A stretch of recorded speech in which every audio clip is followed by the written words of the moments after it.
Hey guys, today I'm going to share with you my build for the Stamina Sorcerer. Um, with this build, you'll be able to get 90k DPS, maybe even more. As you can see, my race right now is Khajiit. Though if you go with the Dummer race, I suspect that you'll be able to go to 92 to 93k DPS. So for our attributes, we're going to do everything into Stamina. And for our stone, of course, we're gonna go with the thief. And right here, because I forgot to mention it, our food that we're gonna use is gonna be the lava food, which is gonna increase our max stam and recovery. You could run braised rabbit or any blue 2-stat max health and max stamina, though you're gonna find that your sustain could be at a loss right here, so it depends. If you can sustain your rotation, go with the braised rabbit. If you cannot sustain, then of course go with the lava food soap. And as our potion, we're gonna go with the essence of weapon power. All right, let's talk about our champion points next. So we'll start with the warfare one, and the four slottable champion points that we use is the backstabber, to increase our critical damage by 15% when we are flanking the enemy. Then we're going to use Deadly Aim to increase our single target DPS by 10%. Then Thaumaturge to increase our damage over time effect by 10%. And lastly, we're going to use Master at Arms to increase our direct damage by 10%. The rest of the abilities is whenever you have points available, though I would focus on this side of the tree first, and then work yourself on unlocking everything else over here. Next is going to be the fitness tree, and we're going to use Boundless Vitality to increase our max health, then Fortified to get ourselves some more armor, then Bastion to increase our damage done by to shielded enemies by 15%. Though this champion point, it's give or take, it's the best one to go for, but if you want to, it's more like a flex spot right here. And lastly, Bloody Renewal, which is gonna increase, well, it's gonna give us stamina whenever we kill an enemy, and the amount is 1,500. And again, work yourself on unlocking everything else. There's no particular order to go for, except maybe right here to increase, well, decrease the cost of roll dodging and breaking free right here. So maybe start working on this side first if you don't have all the champion points.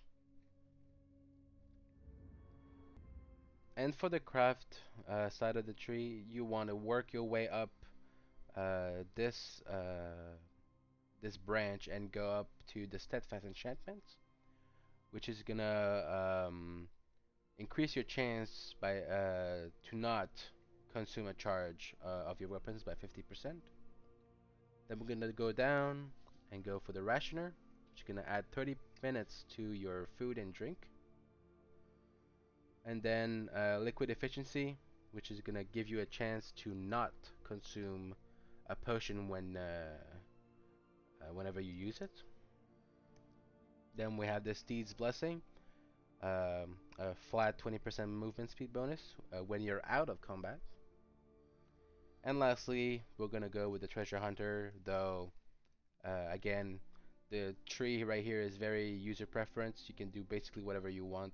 Nothing in this tree is going to affect your DPS, unlike the blue tree where it's very important to get the right one. And over here, there's a few, like over here and over here, that is mandatory if you want to have the best chance or the best survivability with your build. Alright, let's talk about the gear next. So we're gonna run 7 pieces medium, all divine with the stamina enchant on them. So for the first set, the monster set is going to be Yalnar's Nightmare. This set is found in the Unhollowed Grave dungeon.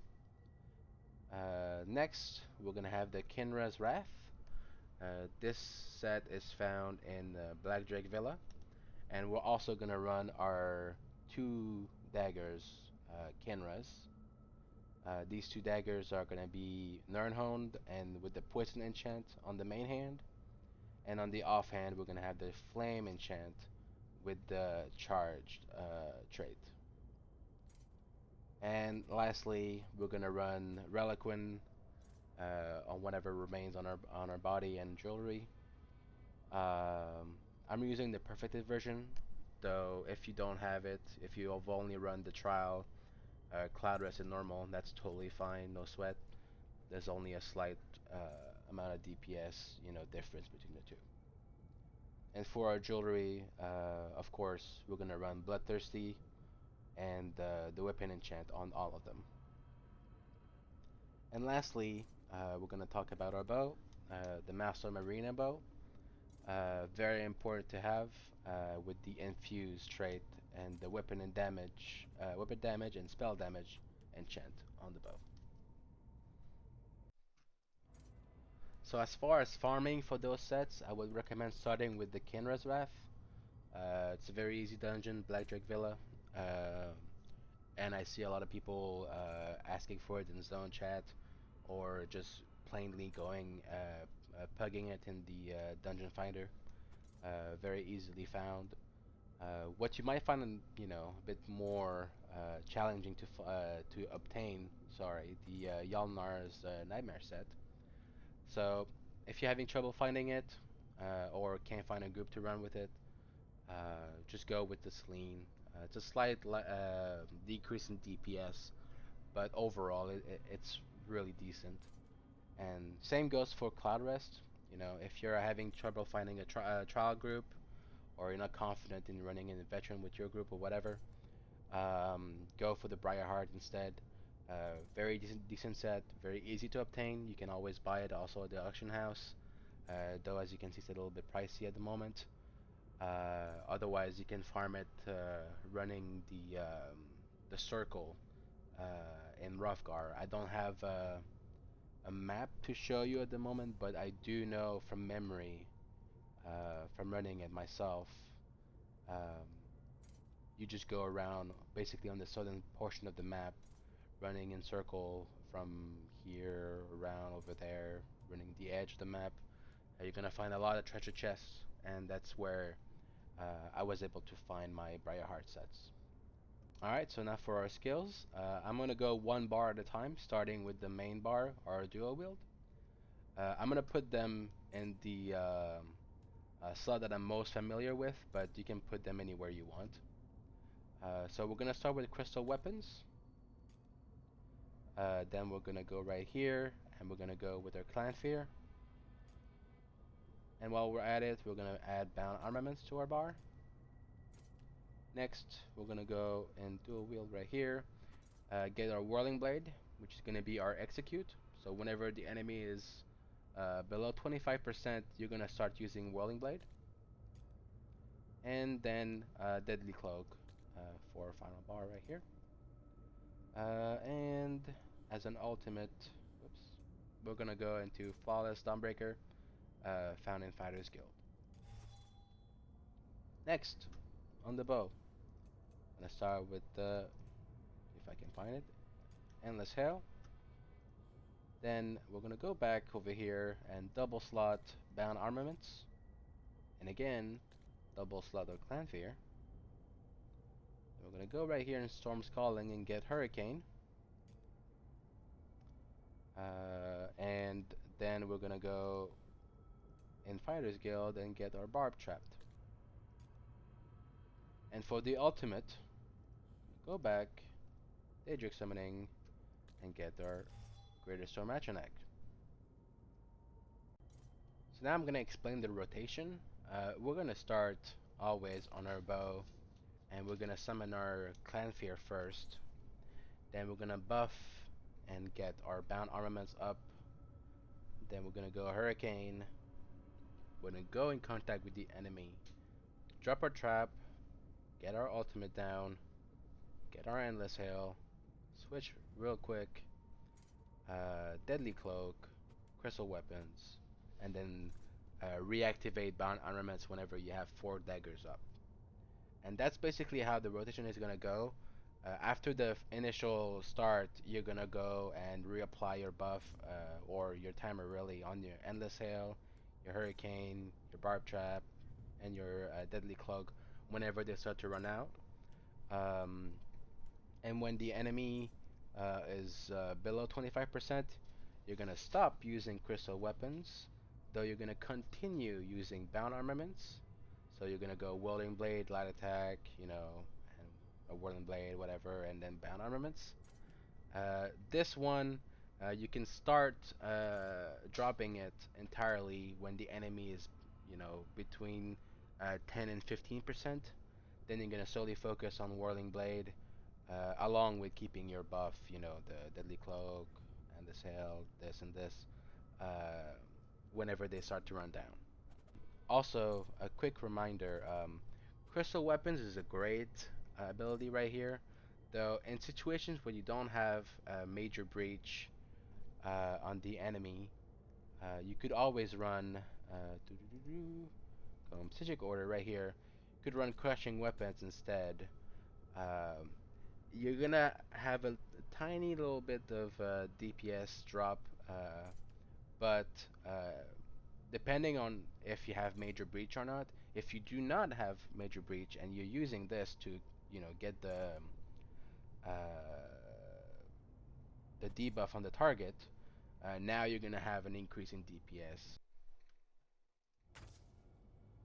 All right, so I just wanted to take a quick moment before I go over the parse and show you the parse that I did earlier, the 90k parse with crystal weapons, and explain to you uh, why your number might not be as high as mine. Hopefully they'll be higher than me or equal. That's what I wish. But in the case that it's not, right here, minor force, the buff that you see, 93% of the fight was minor force active. Hopefully, in a perfect world, you want that number to be 100%. But 93, 95% is pretty much, all the time. So this is a major component of loss in DPS. And the second one would be your weaving and missing attacks. So if we go right here, you can see that the number of times I missed, which it means the optimal time where you should have used your ability. Uh, so I missed 2 here, 25 here, which is a very big number. That was my bad. But overall, you can see my average time that I did a light attack in between the abilities, 0.08, which is, within the norms.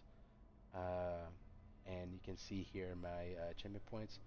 Just a quick reminder, I know that in this parse, my in this section right here, um, my CP is not the same as I showed previously.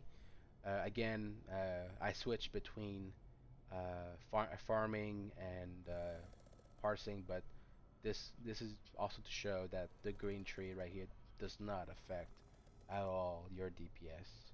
So go wild over in the craft section of your champion points. And just over, wanted to show the parse for crushing weapons that I did earlier as well. The highest one I was able to pull was 88k. Um, so again, minor force 93%, so I'm consistent or at least. But this is just to show that 88k crushing weapons, 90k crystal weapons, very similar. Though in certain situations I can see this number going higher, depending if you don't have um, major breach on the target, which you should have in a trial settings, but in a dungeon setting, maybe your tank is a bit different or whatever. So destruction weapons could be the way to go. Alright, so that's all for me today. I hope you found my build useful, and I wish you a good night, a good day, whatever it is for you, and I'll see you in the next one. Bye!